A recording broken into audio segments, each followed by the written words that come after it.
kick it off and go back to here. All right. Okay, well, this looks like, why am I missing stuff here? Anyway, well, we are live, guys, and hopefully those that are, tuned into the stream, welcome. You are on a live episode of Live Free and Ham. This is our happy hour, our first one we're running, so we're glad to have you in attendance. And thank you guys for those that are watching there. And feel free along the way to join in on the chat there. We're going to keep this really casual today, and we got a couple of great guests here tonight. And so to kind of start things off, obviously my co-host, one of my co-hosts, Ryan, obviously is not here. He's off flying the friendly skies again, so we will miss him, but hopefully he's tuned in there. And so, we'll definitely like to hopefully see him in the chat. But I am also flanked here by my other co-host, Todd, W1STJ. Go ahead and say hi, Todd. Hi, guys. Cool. And then followed after Todd is of our episode 6 fame, Tim KC1QDK. He has been with us on our episode 6, as I mentioned, talked about technicians and whatnot. So say hello, Tim. Hello, everybody. Cool. And we got two great other guests. We've got Paul, KF4TPY. Hi.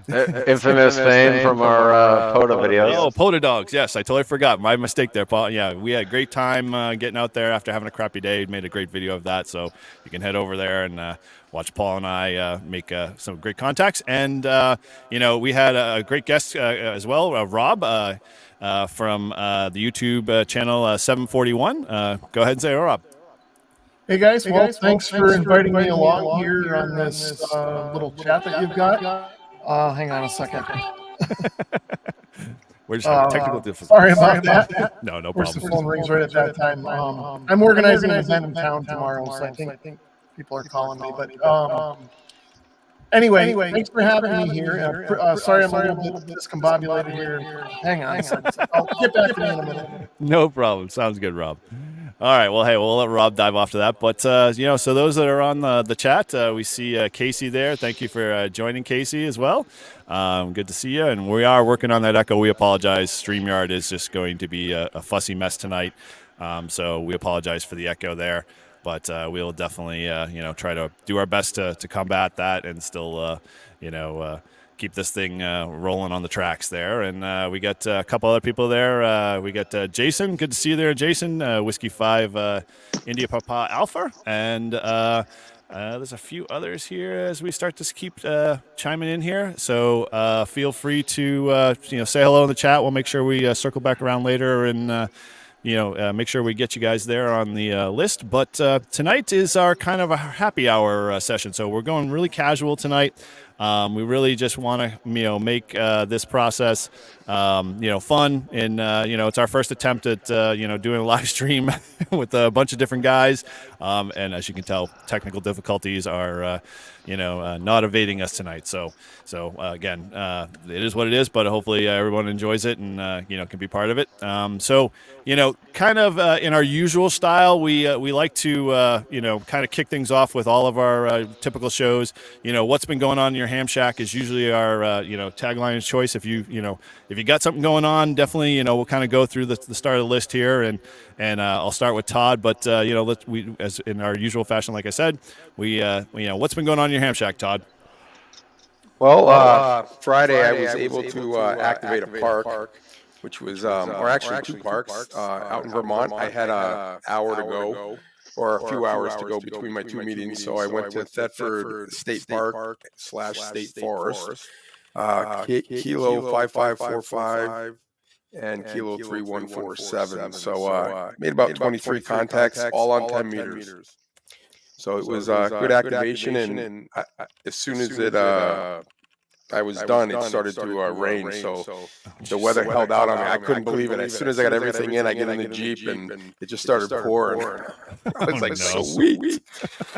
So yeah, so it was good activation. I hadn't done one in a while, so it was I was glad to get it back out there and doing it again. It was the first time I used my POTA bag.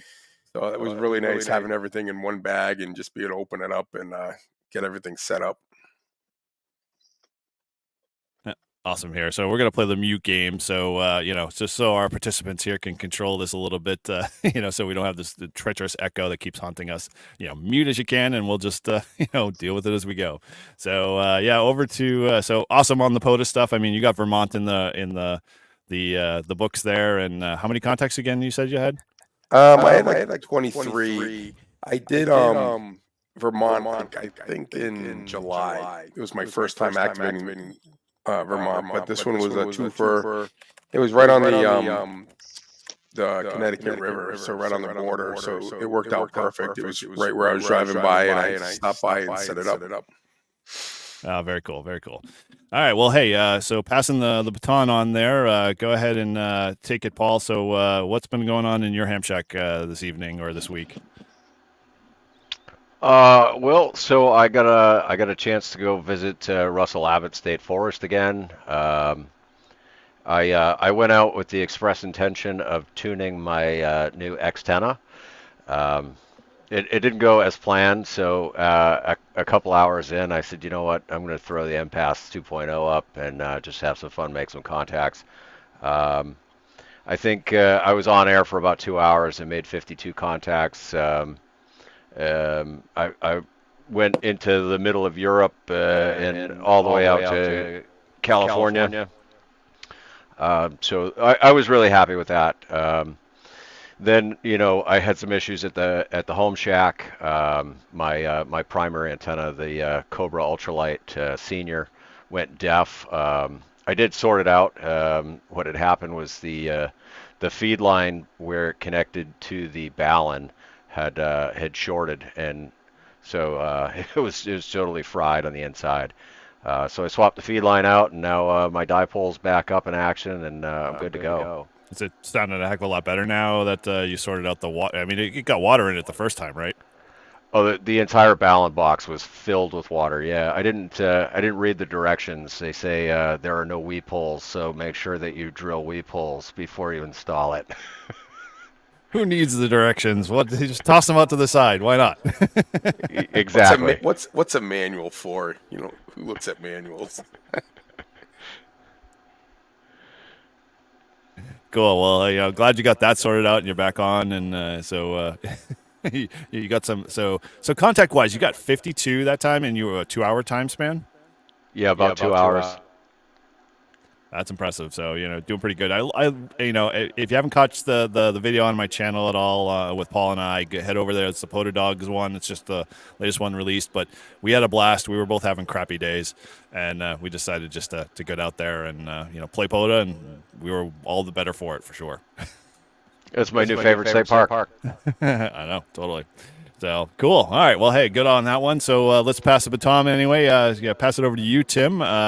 Go ahead. So what's been going on in your ham shack today? Okay, there. Hi, guys, and hello, everybody. Thanks for watching. I'm a big fan of Eric and Todd and Ryan and their YouTube and podcast adventures, and I love that I get to be a part of it too. And anytime, guys, I'll always come and join in and help any way I can. So in my shack, I just finished building the True USDX. I have to install the the speaker a little better. I think I installed it incorrectly, but it's one of those direction things where I probably reversed it, or something. But pretty easy fix and work on that. Very cool. And I've been doing some Morse code, and I signed up for CW Ops Academy.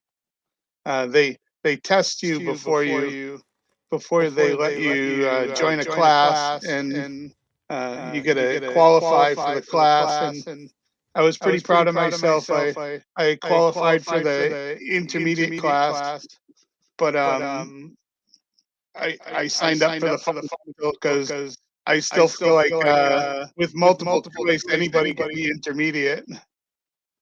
Because you have a 40% chance of answering correctly.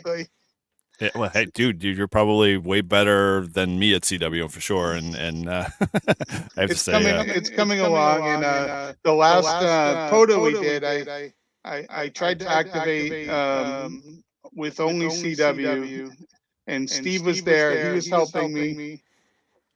We weren't successful, but that's not because we didn't try. And mhm. it was fun getting together with the club and setting up the little QRP rig and trying to make some contacts and still gonna keep trying doing that, and that's kind of what I like to do. So Very cool. thanks Very for cool. having me on again, guys. Yeah, no problem. Glad to have you on, Tim. And we as like I said, we're talking POTA tonight, and so we know you're the one that's gone out and done a heck of a lot of POTA, and past couple of months more than I think Todd and I combined because we've been so swamped. But yeah, good to have you on, and thanks for coming. So to invite, I extended an invite to Rob, who's of YouTube, channel fame, 741. So Rob, what's been going on in your ham shack? Hey guys. So first off, thanks for inviting me along. Really appreciate the invite here. First off, I'm not a big live streamer, so if I get a little tongue tied, I apologize. I kind of search for words sometimes when I'm talking. Second of all, I want to apologize for the phone call a minute ago. I work with my son's Boy Scout troop, and we're running an event in town tomorrow. So people are texting me and calling me and asking me questions about it right now. So apologize for that. I didn't expect any of that. I thought we had it all clear. As far as the ham stuff goes, we actually had an interesting day yesterday. There's a club in Southern Connecticut. I don't belong to the club, but I know a fair number of the members. They're all great guys. I used to work with one of them. And they were putting together something that they were calling sort of Activate Connecticut Day, where I guess it was Support Your Parks weekend. So they try and do this in conjunction with that. And the idea was to have as many Connecticut hams who do POTA out at POTA parks, to get as many on the air simultaneously as we could. And then at 11 o'clock, we were going to have a net, so to speak, where all of the parks were going to contact each other so that we could all get park to park, within Connecticut, as many parks as we could. And on 2 meters too, all the better. That's well, rare. No, Connecticut's not conducive to VHF as you might think. Mm-hmm. We've got a lot of hills in the eastern part of the state and the western part. So we were actually trying to do it on 40 meters.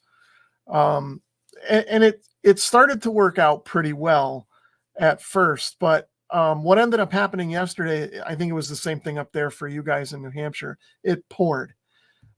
So some of the guys were set up at parks that had pavilions. It was a little easier for them. Where I chose to set up, we didn't have a pavilion. I just had heavy suburban. So we all kind of took shelter in that. There were a handful of us that kind of came and went. We made some contacts in the morning. I had one guy stop by that was not a ham. I had sort of advertised it on the local repeater and on one of the club Facebook groups, and he caught wind of it.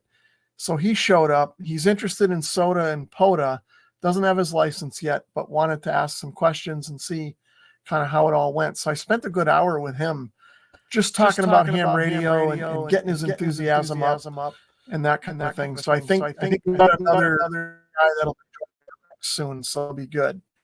And then we had a few other stop by. And then we had that at 11 o'clock.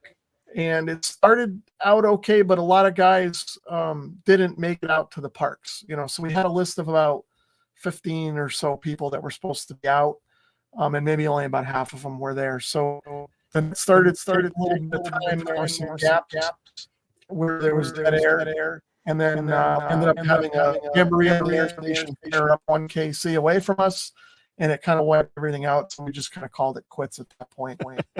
So it was a success, but it was also a little bit touched harder than I think we wanted to see it. But we learned some stuff. I think we'll do it a little bit different next time. And hopefully the weather will be a little better. But but yeah, that was the big thing for yesterday, and it was a lot of fun despite the rain. Yeah, well, it's funny you say that. I knew it was Sport Your Parks weekend, and I had some family event that I had to actually go down in Cromwell, and so I was like, I was hoping I packed the POTA gear stuff, and I'm thinking maybe there's a possibility I could get out, and it just poured buckets the whole entire time, and I was like, out of all the times, it would have been great to be able to hit, like, there's 3 or 4 parks at least I know, going home that I could probably hit, and the family would just been dragged with me to to go, but my daughter's a ham, so I can kind of get away with it a little bit, but yeah, it's it's kind of a bummer that it just poured buckets. Oh yeah, well, too bad you weren't able to get out there and put another Connecticut park on the air.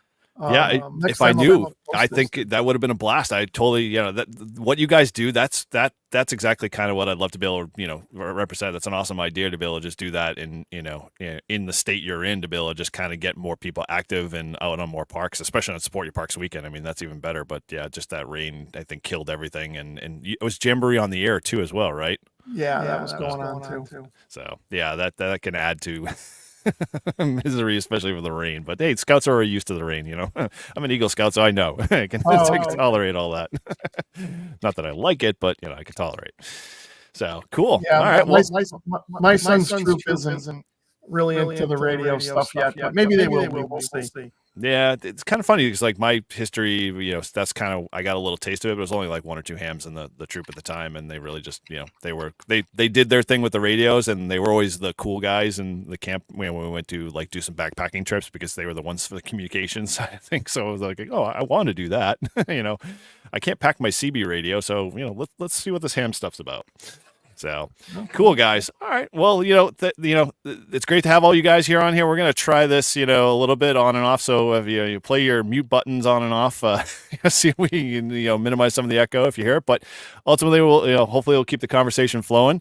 So tonight we're just talking about POTA. I mean, we all do it at different levels and all have stuff going on. So I kind of just wanted to frame the conversation.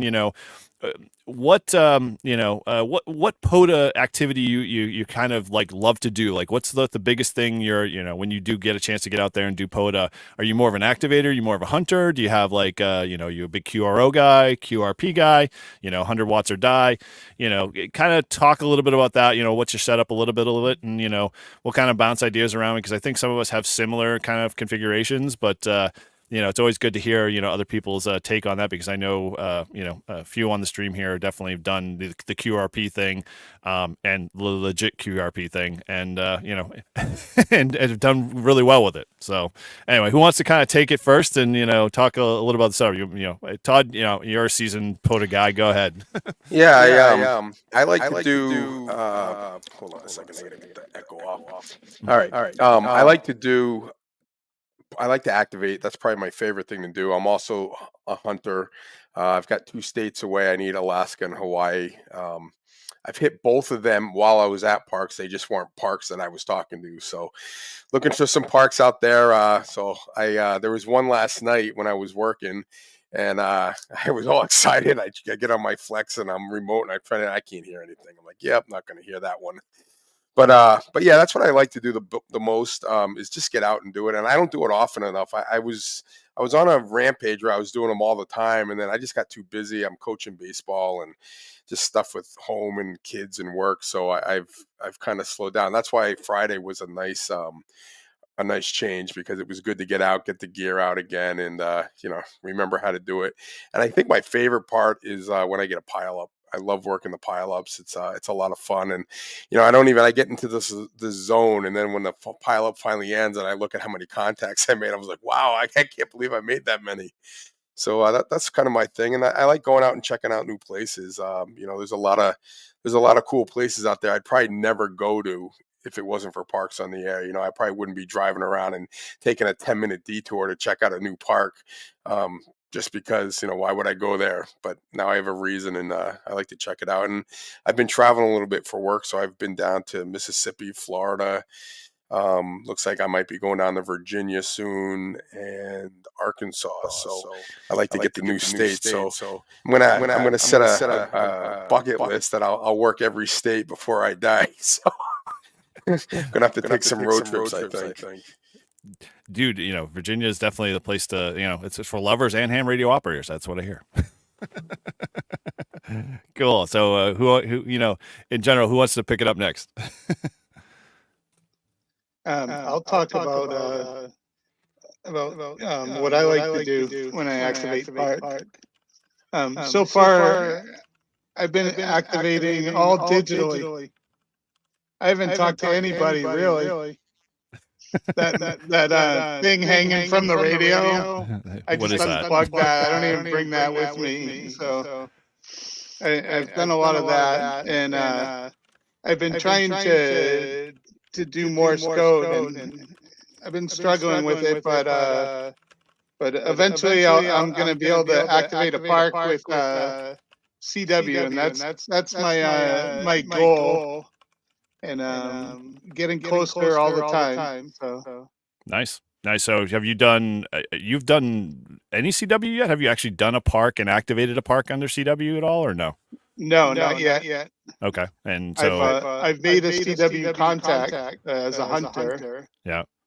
but I have not activated a park with CW yet. Okay. And you run in full power, or you run in just the regular QRP stuff that you're starting to build and construct, or no? I've so far I've only operated QRP with CW and 5 watt. Okay. And the little true USDX, like Oh yeah, the kit. yeah, I got it over here behind. I'm not Drag it gonna out. plug it and show it to you. You know what it looks like. Mm-hmm. Yeah. But Cool. yeah, I've been using that, and I just got a new antenna for it. It's a whip antenna with a built-in tuner. How was that And working out? You tried that up at Nearfest, didn't you? Yeah, but it was a giant Faraday cage. The building was metal, and I didn't make any contacts at Nearfest this year. Last year, I made 2 CW contacts, and both of them were at Nearfest. So I got one guy in the parking lot, guy from the club, Barry. He came up. He goes, "What are you doing?" He goes, "I have that in my car." And I said, "You get CW in your car?" And he said, "Yeah, I do it while I'm driving." I'm like, "Well, I hope you pull over." And he's, "No, oh yeah, I pull over, and I'll get out in the parking lot, and we'll try to do it." And it was the shortest 20-meter contact in ever. And he sent me a QRL card and all that, and I hung it up on the wall. I like that one. But that's what I've been doing, digital and CW, and I'm moving towards doing all CW. We'll see if I can pull it off in the future. I keep forgetting I meet myself. So, yeah, no, that definitely sounds like a great plan there, and definitely a good goal. I know my CW skills are I think I know E, but it's a good start. Although I should be following your TikToks. That's all I have to say. Sadly I am not, and therefore I should be punished. So anyway, all right, cool. No, Well, hey, it's all right. The TikTok things, they made me practice. mhm. Because I had to listen to myself, and as I gain experience, and I'm watching myself on the TikTok, I'm thinking, geez, I maybe shouldn't have done it that way. So I might have to do it again. But the letter B has like 3 million views or something like that. I'll tell you that. Wow, that's insane. Yeah, it's crazy, right? Does TikTok pay you for those many views or no? No, but my Gmail is full of TikTok. I might have to block them because I can't find the other mail. That's great. All right. Well, hey, well, what about Paul or Rob? You guys can pick it up. So, a little bit about kind of your setup. I mean, go ahead, Rob, and you can talk a little bit about what you've done for POTA and what your kind of favorite setup is, or what you're working on right now. If you've done any recent POTA. Why don't you take it, Paul? I'll go last. I'm the guest here. All right. Well, I guess I'm relatively new to POTA. I'm relatively new ham. So, I got interested in ham radio when COVID hit. Obviously, portable activating was a big motivator for wanting to learn. Um, I began the iteration with an ICOM 706 Mark II-G. Fantastic all-in-one radio. But it's a little weighty, to be carrying around for POTA. So I did upgrade to the Yaesu 891, which is like this same radio that everybody that does POTA uses. But it's a fantastic radio. Now I'm in the phase where I guess I'm trying to minimize my antenna weight. The Wolf River coil is a fantastic antenna, but it's not always the easiest to lug around. And then I got the Chameleon MPass 2.0, which is it's even bulkier to carry around. Um, so I think that the hope is that the X-tenna is going to be the new POTA antenna. Resident on 40, 20, 15, and 10. Um, so that'll be good. But I mean, I think I've got 5 activations currently, one in Florida, and the rest were up here. The Florida activation was my first solo on my own activation, which is kind of neat because I was down there on vacation. Um, I think in a matter of like 2.5 hours, I had over 100 contacts. So it was absolutely fantastic. And that's where I guess you get that hook, right? When you're going out and you're activating a park, um, if you have a super successful activation, you just want to do it more. And it doesn't, you don't have to have the fanciest radio, you don't have to have the fanciest gear.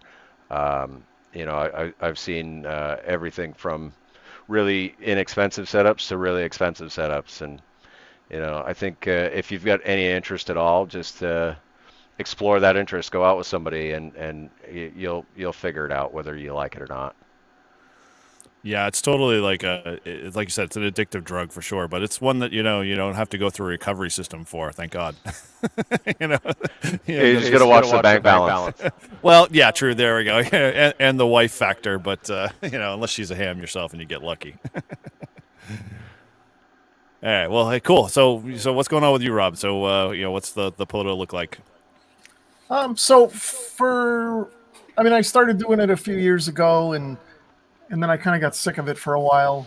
So I probably didn't do much for maybe 6 months or a year. I don't know. I wasn't keeping track. But over the last month or so, I started kind of getting back into it. And you guys are going to laugh. There's a state forest directly across the street, probably about 200 feet from it. And that's a POTA entity. And I just never go over there and activate until recently. Wait a minute. You have literally something you can walk out your front door and go activate? Yeah.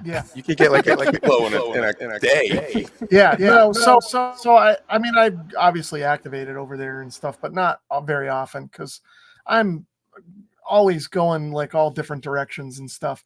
And the last job I had was a little bit stressful, so I didn't have a lot of time. But now the new job I have, I'm working from home 3 days a week, and I get a lunch break now, which is kind of nice. So what I figured out I could do is on my lunch breaks when nobody's here, my wife's at work, my son's at school, I can go across the street and activate for half an hour, 45 minutes, and I'm working on getting a kilo. I think I'm up to 550 or something. I'd have to look at the page, I guess, and see where I'm at. But I'm trying to get the kilo over there just to say that I did. So that's kind of my current thing. But as far as what I like to do with POTA, I also like to ride motorcycles. I have a couple of small motorcycles. So what I do in the summertime is I try to activate POTA while I'm riding the motorcycle. So I'll hop on the bike and put what I can carry on there and find a park somewhere, an hour away or something. Go there and activate a little bit, and then ride around, kind of a thing. So that's what I've been up to, and now that I'm sort of back into it, of course it's not really riding. Well, riding season's almost over, so I've got some ideas for the spring when I can get back out there. I've got a few options for antennas and things that I want to experiment with. But those are the things I like to do with POTA. Ah, very cool. Nice. So it sounds Yeah, like you could go ahead, Todd. Rob, there's a park right near where I work, the National Rail Trail, and Eric and I are kind of activating it side by side. Sometimes we've done it together. I think Paul and I did the first time I activated. It was Paul, Eric, and I. But yeah, I do it on my lunch break. So I've got it down. I've got it down where I know exactly where my antenna needs to be. I don't even have to check it anymore. And I go in there and I'll whip out like 20 to 50 contacts, pack it up, and be back, within an hour. So, but yeah, that's pretty awesome that you're able to do that. And you're talking about antennas. That's one of the things I wanted to talk about tonight. I watched on Ham Radio 2.0. Jason did. It was a couple days ago. He did a review on this thing called a Res antenna, the Ranger 80. And it's a coiled, bottom end coil antenna. And have you guys heard of it? Have you guys heard? All right. So it comes with a backpack. So everything's in the backpack you need. It either has a spike or you can have a tripod for it. And it has a military antenna, which is kind of like on the rope. You're going to have that rope with, they bend down like a tent stake, or you can get a whip antenna. You get to pick one of them. I'd say get the military one and then buy the whip one for $20 because the military one's like $84. But it looked pretty awesome. And you can add, it comes with 4 radios. You can add another 4. And he loved it. He was in Texas and it was wicked dry, so he was having a hard time, you know, um, getting it, really tuned. But he was making a ton of contacts on it, and what was cool about it is it's got like its own, like it's something that it's a backpack. It's all in a backpack, and it's pretty. He set it up fairly quickly, and it does 80 meters. So I think it does. I think he said 15 to 80, but you can do 10 if you get the whip antenna. You can shorten it and you might be able to tune it to 10. But I thought it was cool because it's a vertical that you can get to 80 meters on, and not a lot of people do POTA on 80 meters. And I think if you got out there and you're able to activate on 80 meters, you might get a lot of people because it's not a popular band that people, decide to do POTA on. It's funny you say that because the park across the street here, I have a wire permanently in the trees over there. Probably shouldn't, but I do. Nobody's knows it's there. It's not in the way of anything. But it's just for 40 meters. And I was looking at it the other day and thinking, I could probably add some length to that and make it for 80. Yeah, I mean, I use my I have the Buddy Pole Pro. That's my POTA antenna, and that thing packs up so tightly. It fits right in a backpack with my radio, my tuner. I have an 891, so everything fits in this small backpack, and I just throw that in the car. And when I want to, like, oh, I got some time to activate, I just stop, whip it out, and it's all there. And I've brought that with me to Mississippi and Florida when I was traveling. So that's like a really good antenna, and I like it. But this one really interests me because it's a little different, but it gets the 80 meters, which is pretty cool. And then the Buddy Pole, yeah. Are you any of you guys? You're familiar with the Buddy Pole? Are you, Rob? So Yeah, the coil is like you got these little pins, and you got to screw them in, and you got to adjust them for each band. Well, with this res antenna, it's kind of got like a notch, and you just kind of move it up and down, and it clicks in automatically. So there's nothing to take apart or unscrew. You just kind of move your positioning up and down the coil. The farther down you go, the more, or the farther up you go, the more coil you're using, or whatever. So it looked pretty cool, and it's something. It's quite expensive. I mean, I think it's just the Like basics $300. thing is like $550, right? Oh, wow. But if you get the tripod and you get the other antenna and you get the extra coils, you're looking like $700. but it does look like a cool antenna, and it does. I think it would work awesome, like on the beach. Well, you guys can hear me, right? You got my Yeah, audio? yeah. Okay, so you're at $700 now. So, dude, another $600, you can get the Buddy X and get. But The only way you don't get is 80. You already have one, so I can I just know, use yours. I know. But so okay, so the question begs itself. I mean, obviously this is a coil, and Rob just mentioned he's a wire guy, and he's got something there permanent there. So, what like.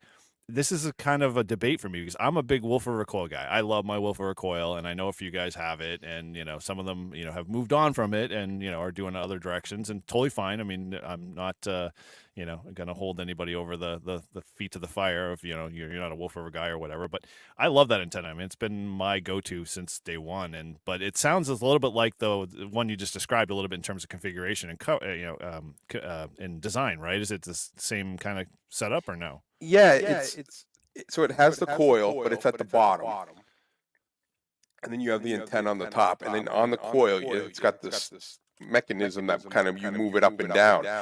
Now, there's no way to, like on the Buddy Pole Pro, there's little markers. It says like, oh, if you want to do 20 meters, go this far down. If you want to do 10 meters, count this many coils down.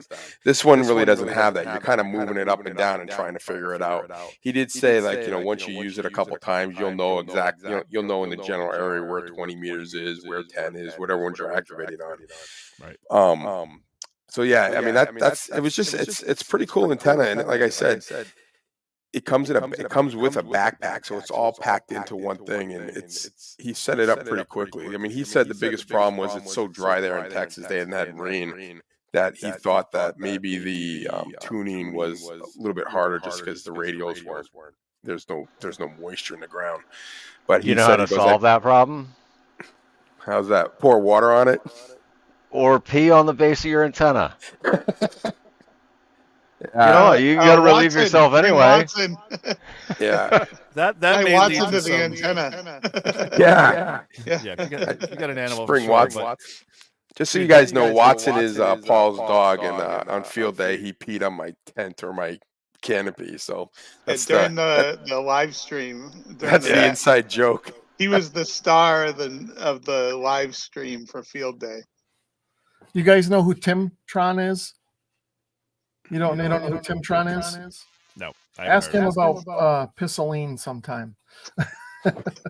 He's an AM guy from Maine. He's actually, I think he's one of the organizers of Nearfest. Very cool. We'll have to make sure we have him on to talk about that. That Buddy Pole is such a good antenna. I have one too, Todd, and I like it. And during the last POTA meetup, Steve in our club, he brought a couple antennas to demo to us, and he showed us a super antenna and an Alex loop. And the super antenna was really easy to tune. It came with a ruler and had a slide coil. You'd put the ruler on it, and you use the slide coil, and you could tune the thing very quickly to wherever you wanted to go. And I believe that one did 80 meters also. And Tim, I think that's that's probably what this thing is, a slide coil, because you slide it up and down. But that's a good idea to use a ruler. Figure out, you just put a note to yourself like, at 3 inches is this band, and at 6 inches is this. Yeah, it's just a plastic ruler that has all the meters on there. You put it on the coil, and you slide it up and down to the right spot. It was really easy to tune, and it had radials, individual radials for each of the bands that he pulled out of a bag and just hooked the right radial up and throw it out, and it tuned up very quickly. And I really liked that super antenna. And the other one was the Alex loop, and there was an article in last month's QST magazine about it, and he brought it and he showed us orienting it vertically and orienting it horizontally, and he was able to get a bunch of bands tuned in on that. But I was really impressed with that super antenna, and that one's on my wish list. I really thought it was a good one for POTA. and it folds up just like the buddy pole into a little tiny bag, you know. Oh, is that the Ranger that we were talking about, Eric? Yeah, it looks like it is. That's the Yeah, antenna. that's the one. Okay. Nice. Yeah. Now, with that bag alone, that's worth its $550. I don't know if that's Well, optional or not. it looks very similar to a Wolf River coil. Yeah, I think it is. It's also, I guess everything in it, he said it's all American except the bag. So everything, all the parts, everything is made in America, whatever, except the bag. The bag's probably like from Amazon's from some China company or something for like $20. But if you want, I mean, the on ham radio 2.0, it said POTA with the res antenna range of 80 for HF ham radio. Like I said, it was on last week. It was pretty interesting, and I'd never heard of it. And this company, I guess that's basically all they do is have that one antenna, but it looked pretty cool. Yeah, so it's one of those. What was that? So begs the question. So, and obviously Tim mentioned you got a vertical there, and Paul's been experimenting the verticals. Rob's got a little wire. What like do we find that when you're out in POTA, and actually I think Miguel had a good question there in the chat. With what's people's POTA preference? Obviously when you're out there. I mean, Rob, you got the luxury where you don't have to go further than 20 yards to your POTA destination. But when you do end up leaving your driveway, what do you do? You primarily operate, special, consistent. Are you habitual in your terms of your operation, or it's just when you get to your location? So, I'll leave it to you to kind of. No, I end up doing something different almost every time I go.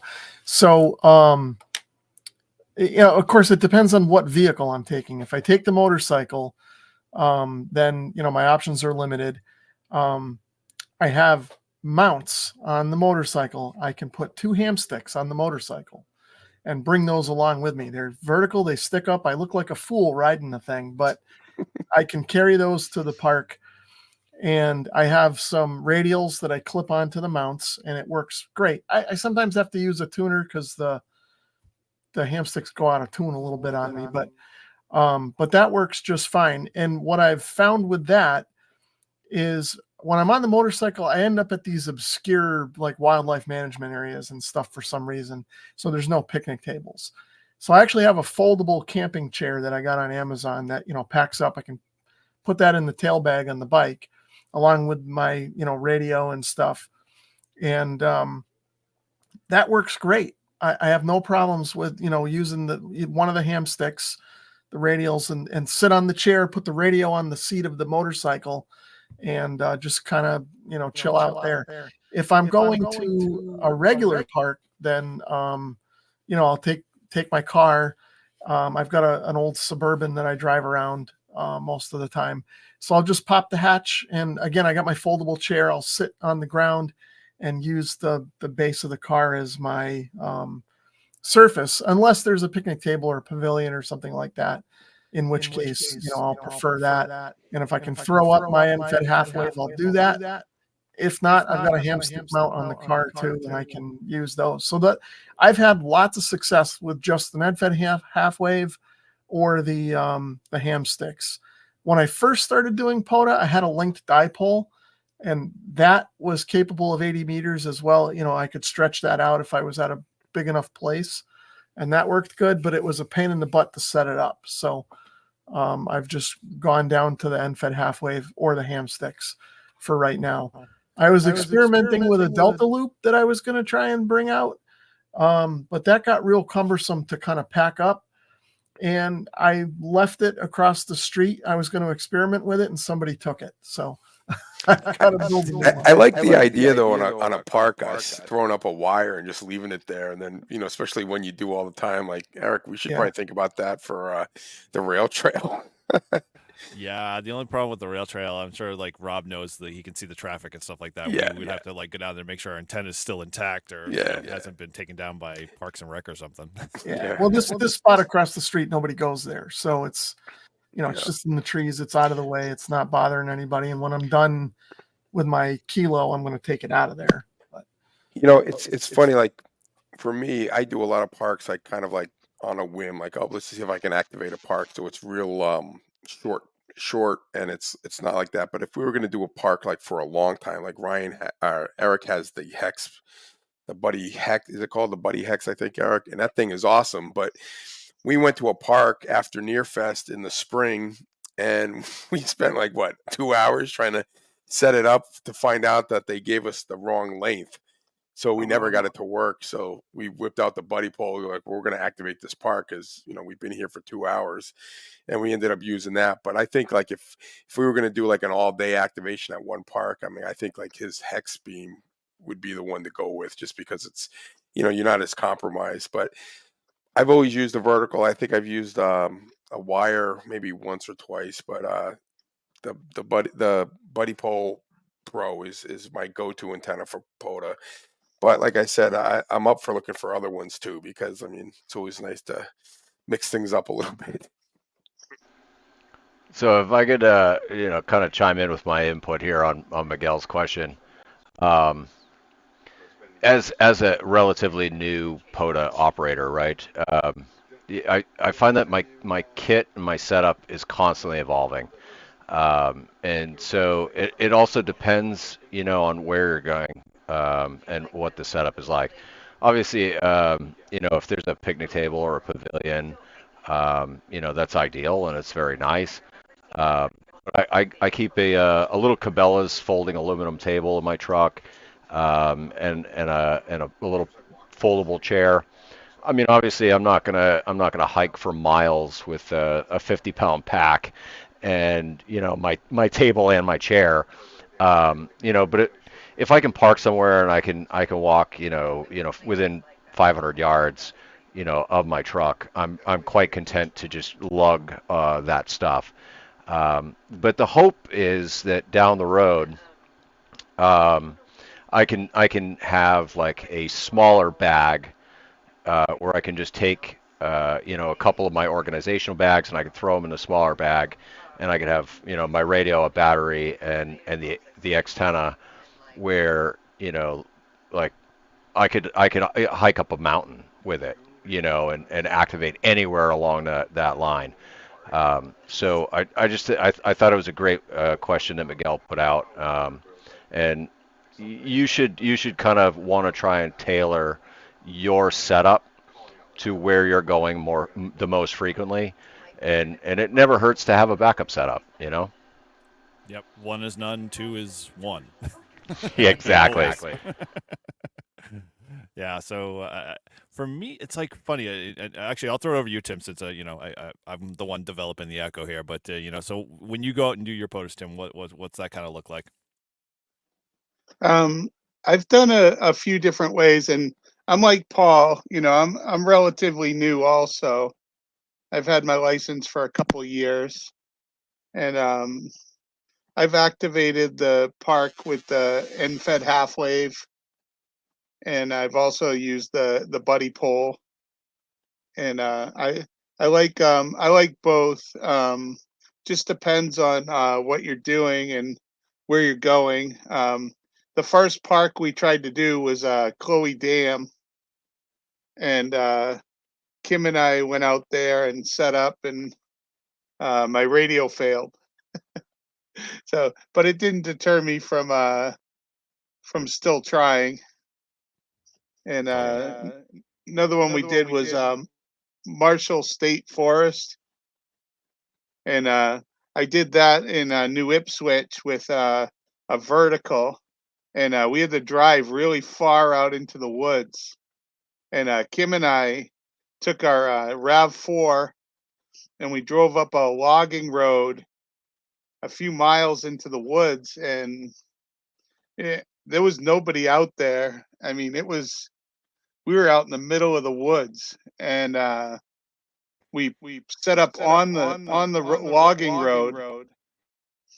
And at one point, believe it or not, an Amazon truck came flying down the road, and I was like, Amazon is out here on the logging road in the middle of the forest, and Delivering your packages? Is they trying to yeah, find you? yeah, and we had to move everything out of the way and let the Amazon truck go by.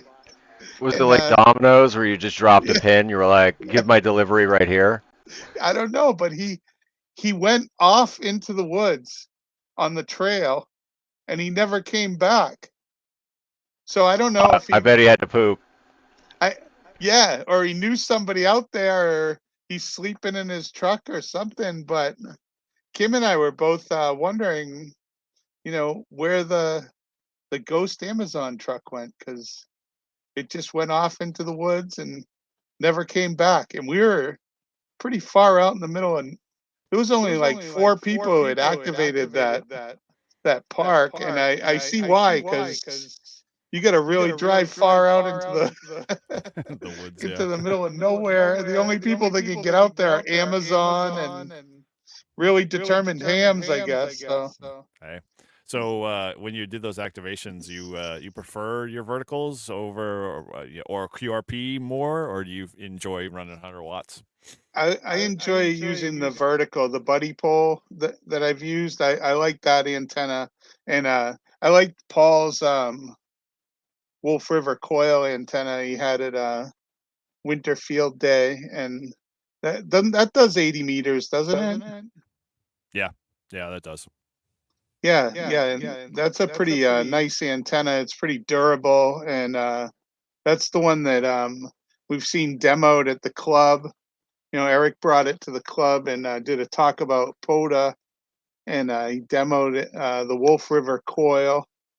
And so if you want to get on 80, that might be a good choice also. I haven't seen a lot of people doing, like Todd said, I haven't seen a lot of people doing, at least digitally, doing 80 POTA. But yeah, if you could do it, why not? Why not try it? It'd be Well, part of the fun, I'm thinking though, I was using the Flex last night, trying to stay awake, and I threw my I decided to check out 80 and see what was going on, and man, there were a lot of people, angry people at 3 in the morning talking on 80 meters. So, it may not be a good idea if you start activating parks on 80 meters. You might get the hate. Hey, listen, my hemorrhoids are flaring. It's not like 7.2. I thought 7.2 was a great channel to just listen and be a participant. These guys were like, they're out of control, and I'm like, I mean, it was pretty bad, and I'm just like, wow, 80 meters is like a whole different band. But I don't know what would happen if I've never seen anyone activate on 80 meters, so I don't know how many people do it. And have you seen anyone? Has any of you guys seen anyone do it? I've activated on 80 once or twice, and yeah, it was fine. I didn't get a lot of contacts, but I activated on there and it was okay. In fact, I think one of the times was even on a Sunday morning, so it seemed okay. As long as you stay away from the AM window, you'll probably be okay on 80, I would think. But I don't know, maybe not. Yeah. So I did a POTA test from the hotel in Florida on 80, and it was really successful. So I mean, 80 works. It's just you got to stay away from the old timers talking about their hemorrhoids. Well, if you do it digitally, nobody's going to tell you about the hemorrhoids. Yeah. You'll just exchange some basic digital information and be done with them. You won't have to hear about their doctor visit or anything like that. And well, that's like what I like to do is, and especially now that I've gotten used to POTA and how it works, I like to start off on a non-20 band, right? Like anything but 20 or 40. Like, let me try something like 10. If 10's activated, 15, 12, whatever. And if you're not getting anything and you need to, you run out of time and you need to activate the park, switch it over to 20 and you'll be sure to get it for the most part. But like I said, when I did Vermont on Friday, I did it all on 10.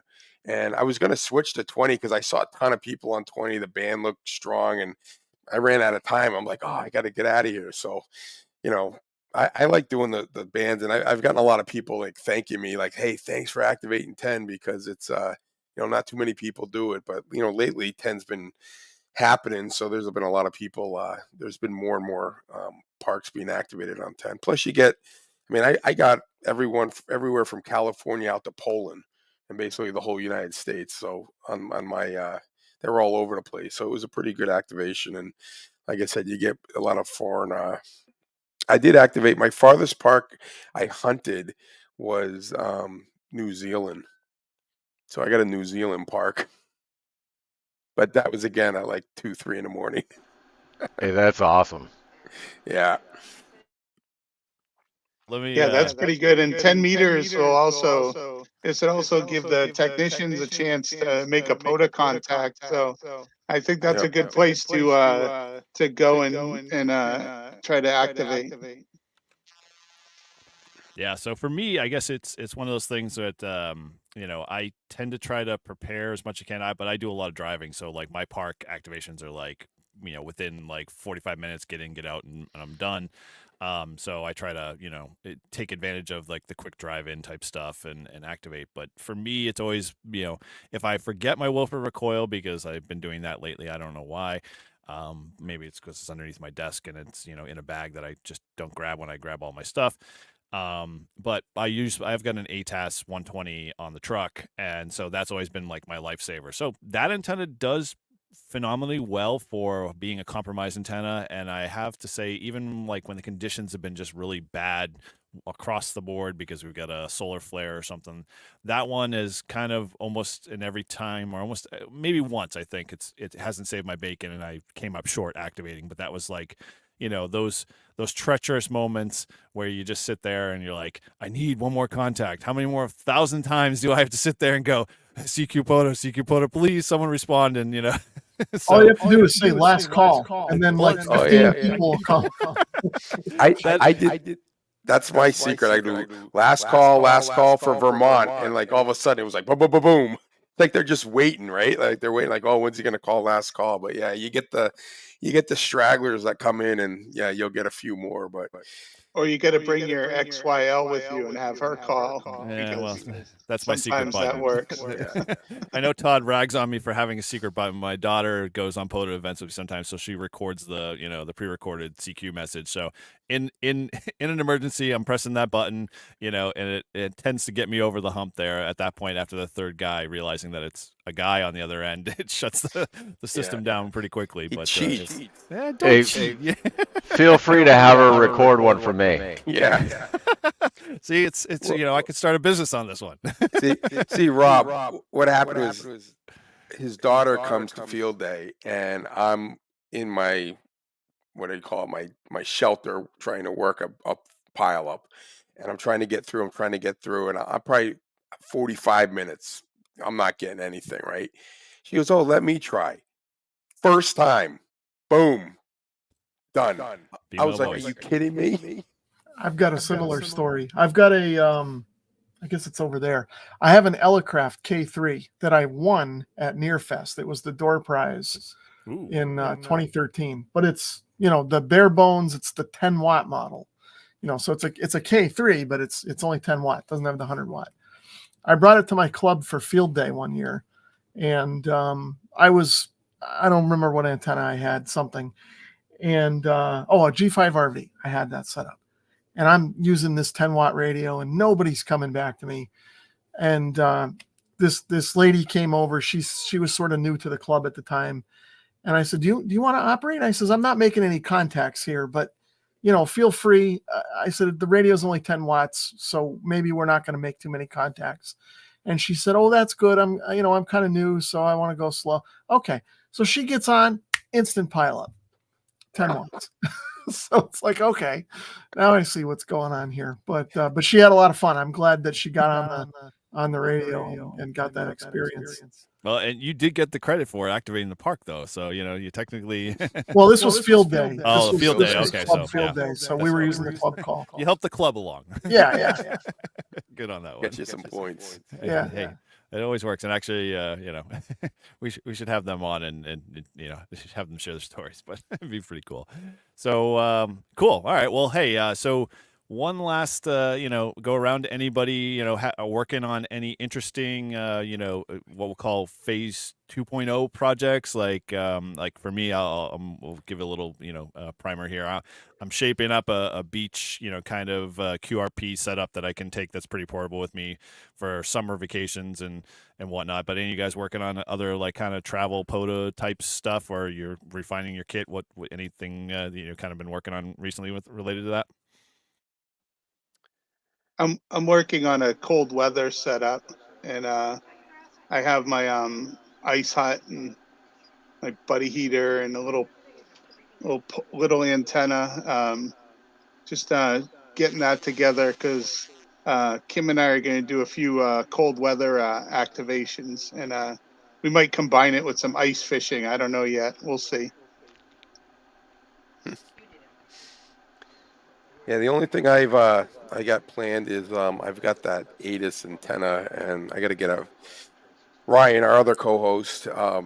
He's got a friend or something that can bend metal pretty easily, and we're gonna try to build a mount so I can use that for POTA activations in like January, February when it's like a blizzard outside and I don't feel like going out, but I want to activate a park.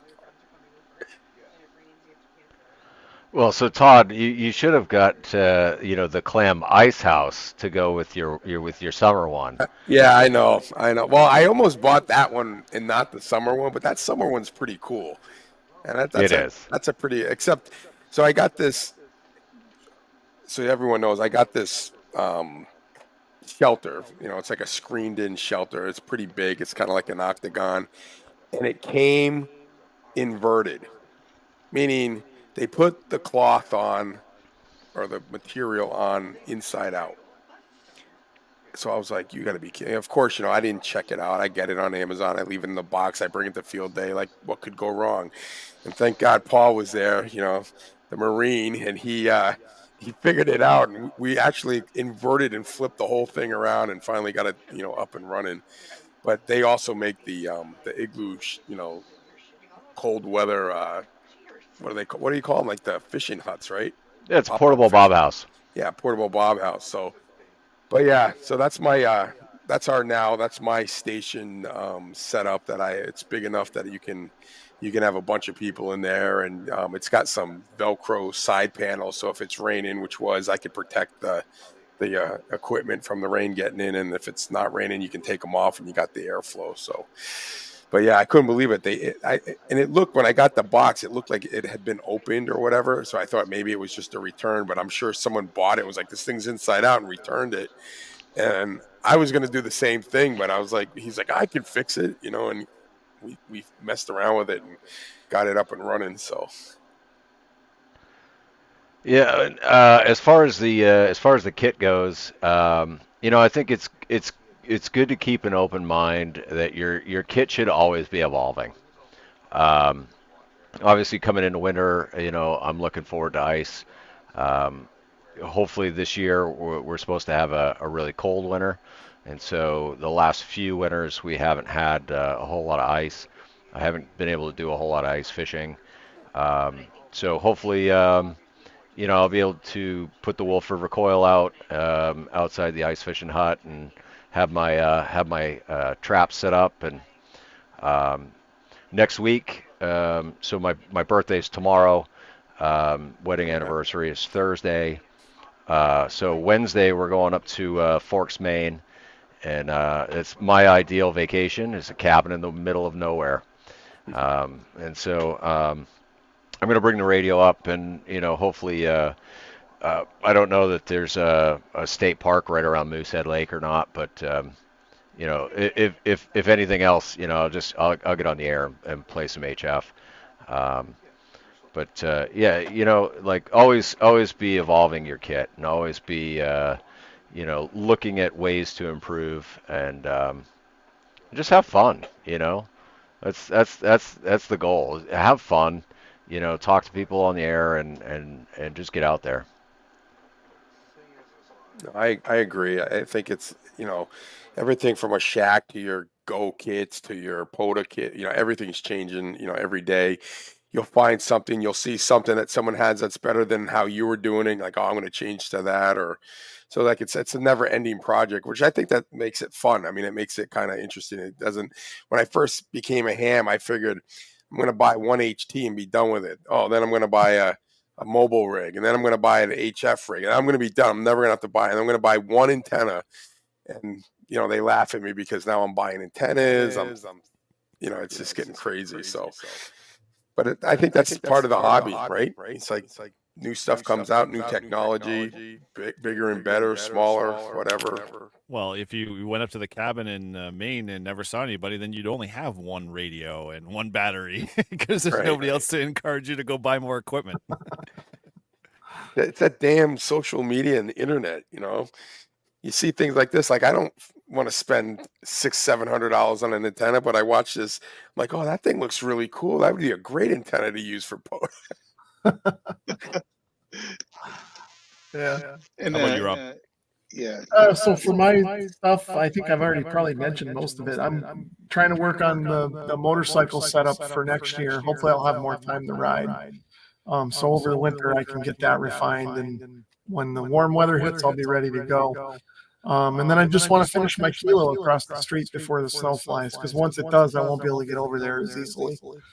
Right. So, Or you could just drive the car over the curb and run a longer coax. well, the problem over there is the snow plow will plow up the bank, and I won't be able to get over there without snowshoes. Oh, very cool. Cool. I If guess we get snow. Well, everyone I've talked to, including Paul, who's been, sending up the nice, snow signals, that's coming no matter whether or not I want it or not. But Yeah, we'll see what happens. You know, I'm just looking at the this week's forecast. Looks like up here in New Hampshire, it'll probably be warmer where you are, Rob. Looks like Thursday is going to be a high of 74. That might be a day I'm going to be on the road and doing some outdoor stuff. Is that the day we're doing our rove? Are we going to do that rove that day? I know. I got to look. We got to talk. That looks like a good day, doesn't it? It's 74, dude. 74 degrees. There's a strip there's a strip in Maine, not in Maine, but strip up Route 1A in basically starts in Hampton or Salisbury, and there's a park literally like 5 miles everywhere, all the way up Route 1, and you can hit like almost 12 parks. I think when the Rove was the big thing, we almost had it all planned, and then they pulled the carpet out onto the Rove award, so we never really got back to it. But yeah, that sounds like a plan. I'm game for that if you're up for it. Wow. So I'll be stuck in Burlington on Thursday. No POTA for me. we'll have to meet up for an impromptu lunch when I'm down that way. I'll go. Let me know if you're in the area. We'll grab something. Sweet, sounds good. So I guess for me, the only thing I'm working on is I finally got confirmation from BG2FX that my FX4CR is on the way. I've got a waybill set and just waiting for customs to kind of pass it through. So that'll be on the way. And I just finished plunking down some money for a soda beams, the short 7-meter pole. That packs down pretty small, and I got a couple other batteries and a few other odds and ends to round out the kit there. And so that's primarily going to be like my beach radio. And the reason why I call it my beach radio is not because I like to just use it at the beach. It's because my wife's a big beach goer, and I can't stand standing, being at the beach for 5-6 hours straight, watching the world pass you by. And I'm like, okay, I got to have a radio. So this thing will do digital. This will do sideband. It packs down. It's 20 watts. It's got a, if you ever seen, if you haven't Googled BG2FX FX4CR, great little radio. There's a lot of reviews out there, but I'll probably throw one up on my channel when I get it just to, kind of go through the features in it. But it's going to be grab that small little pack, because if I tried to pack my 891 and my bag and everything, my wife would be like, you're not coming to the beach and you're ruining it for me, is basically what it would turn out to be. So that's my goal and where I'm going with it. And that'll hopefully will get flushed out over the winter time, and we'll be ready for spring, summer. And so I'll be doing it won't be truly QRP, but it'll be close, so I'll at least feel like I'm a QRPer. So, that's kind of my plans going forward, and, we'll just keep doing POTA. So, let's, kind of wrap this up here. We're a little bit over the hour here, but, all of those that were online and in the chat, definitely thank you for hanging out. And then we'll just kind of go a quick roll call here. We recognize Casey, if you're still hanging out there, haven't fallen asleep, man. Glad to have you on there. And we've got, again, WP5 Jason, W5 IPA Jason. And I think I saw Miguel in there as well. Good to have Miguel on there.